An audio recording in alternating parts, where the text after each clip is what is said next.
Orang yang beramal istiqamah di atas sunnah di akhir zaman seperti orang yang memegang bara. Wal ajru 50 dan gambaran ganjarannya adalah 50. Ya Rasulullah, 50 mereka atau 50 kami? Apa kata Rasulullah SAW? Bal ajru 50 minkum, kan tapi 50 ganjaran dari kalian, yaitu sahabat-sahabat Rasulullah. Berarti ada orang yang istiqamah di akhir zaman, dan istiqamahnya itu karena ia mempelajari akidah salaf. Tidak mungkin istiqamah di atas kebenaran ia tidak mengenal akidah salaf. Maka bersimpuhlah antum semua dengan akidah salaf.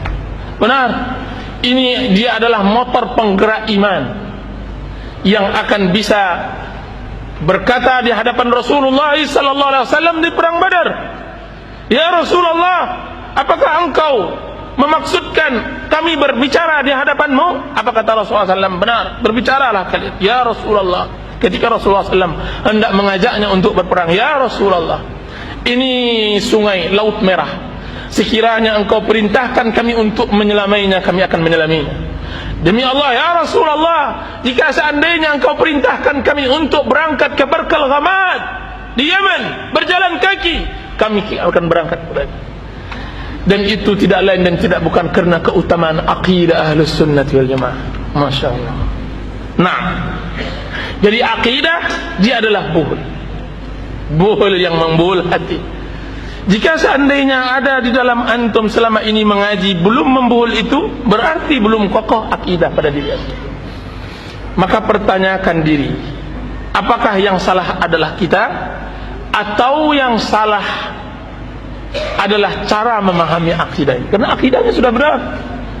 Kenapa belum jadi juga? Meniru juga seperti orang-orang sebelum kita. Mesti yang sering bermasalah adalah jaringan badan, jaringan iman yang ada dalam badan. Mungkin syahwat, mungkin syubhat, mungkin kuatnya ikatan dunia, mungkin dan banyak hal. Dan setiap diri mengetahui apa di dalam dirinya. Nah, kalau tidak, akidah mempunyai pengaruh yang sangat luar biasa. Masya Allah. Akidah salaf. Apa itu makna salaf? Salaf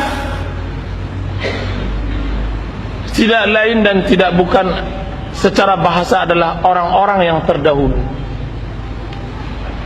Dan yang dimaksudkan dari akidah salaf, yang terdahulu dari sahabat-sahabat Rasulullah sallallahu alaihi wasallam dan para tabi'in dan orang-orang yang mengikuti mereka dengan baik, itu salaf.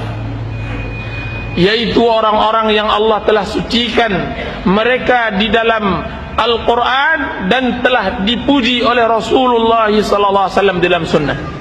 Itu dia salaf. Allah mengatakan was-sabiquna al-awwaluna minal muhajirin wal ansar walladzina ittaba'uuhum bi ihsanin radhiyallahu anhum wa radu an. Allah telah redha. Mereka lah yang Allah Subhanahu wa taala sebutkan di dalam Al-Qur'an, laqad radhiyallahu anil laqad radhiyallahu 'anil mu'minin. Sungguh telah Allah telah redha tentang orang-orang yang mukminin, idh yubay'unaka tahta asy-syajarah, ketika mereka berbaiat denganmu di bawah Syajaratul Ridwan. Dia adalah sahabat-sahabat Rasulullah. Dialah yang mereka lah yang disebut oleh Rasulullah SAW khairun nasi qarni thumma alladhina yalunahum thumma alladhina yalunahum. Sebaik-baik generasi adalah generasiku, kemudian generasi setelahnya, kemudian setelah. Dia adalah salaf. Dia adalah sahabat-sahabat Rasulullah SAW. Dan orang-orang yang mengikuti mereka dengan baik, dan apa yang mereka lakukan telah terjaga.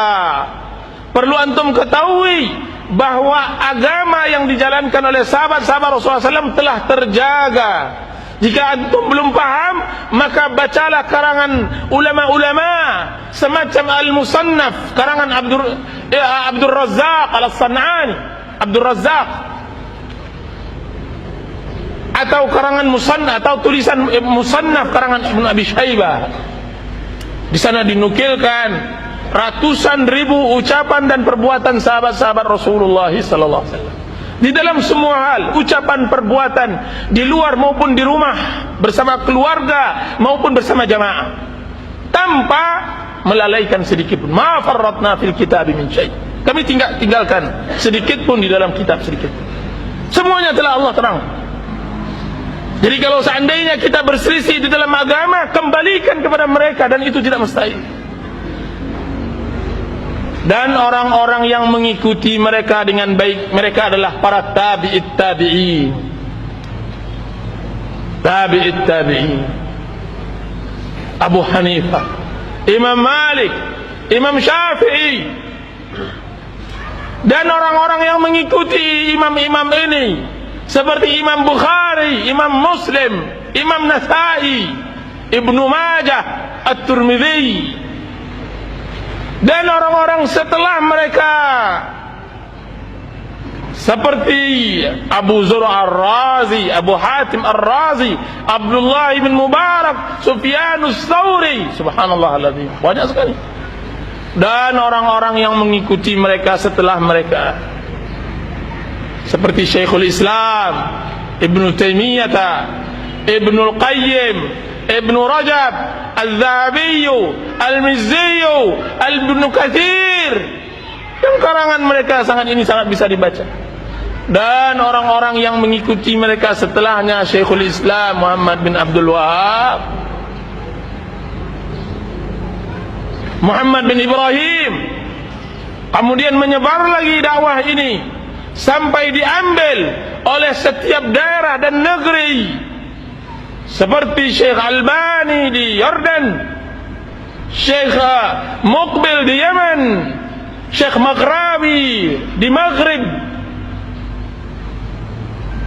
dan di seluruh dunia.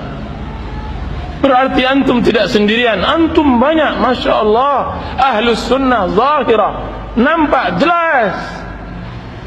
Jika seandainya anda ingin bukti, maka lihatlah karangan-karangan di akhir zaman, di zaman kita sekarang ini. Siapa yang banyak karangannya? InsyaAllah ta'ala Ahlus sunnah wal jamaah. Ahlus sunnah, maka bergembiralah, karena dia adalah salaf. Jadi salaf tidaklah sebuah partai, tidaklah sebuah kelompok, tidaklah sebuah generasi kemudian dia habis. Tidak.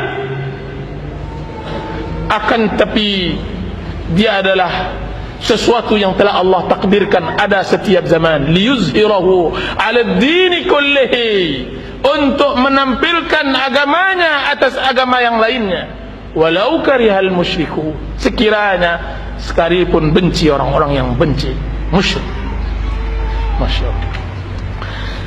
Akidah salaf, berarti salaf dia adalah sahabat-sahabat Rasulullah. Oleh karena itu, setiap orang yang berusaha mengikuti sahabat-sahabat Rasulullah SAW secara zahir dan batin, maka dia salafi. Walaupun ia tidak bersama kita, walaupun ia tidak berguru dengan guru kita di sini, tapi dia cinta kepada Abu Bakar dan Umar, mengikuti sahabat-sahabat Rasulullah SAW secara zahir dan batin, maka dia adalah salafi, walaupun dituduh 1000 juta umat bahwa dia tidak salafi. Kita mencintainya karena Allah. Akan tetapi pastikan, jika seandainya diri kita tidak mengikuti sahabat-sahabat Rasulullah SAW secara zahir dan batin, walaupun berbuih mulut ini mengaku bahwa kita salaf, maka kita tetap khalaf, kita tidak salaf secara hakiki. Dan ini pastikan, menunjukkan setiap muslim bertanggungjawab terhadap dirinya untuk mengikuti sahabat-sahabat Rasulullah, yang ustaz maupun jamaah, keluarga maupun pribadi, Kampar maupun Pekanbaru dan semacamnya, semuanya sama bertanggungjawab. Dan yang menang di sisi Allah Subhanahu wa taala adalah orang yang paling bertakwa di antara. Yang menang adalah yang paling bertakwa. Inna akramakum indallahi atqakum. Sesungguhnya yang paling mulia di sisi Allah adalah orang yang paling bertakwa. Belum tahu, wallahi, belum tahu apa saya yang menyampaikan ini lebih baik daripada yang disampaikan. Tidak, wallahi, setiap orang bertanggung jawab terhadap dirinya. Bisa saja, Masya Allah, hadis yang sangat masyhur, seseorang yang pertama kali dimasukkan ke dalam neraka dialah alim. Alim. Kemudian yang dia ajarkan ilmunya akan tapi untuk kemasyhuran dan tidak ikhlas pada Allah, masuk neraka. Sedangkan yang mendengarnya masuk surga. Subhanallahal-azim. Dan kita mengharapkan keikhlasan kepada Allah. Kita mengharapkan keikhlasan. Setiap diri bertanggung jawab terhadap dirinya. Allah, demi Allah, semakin kuat hati untuk berpegang teguh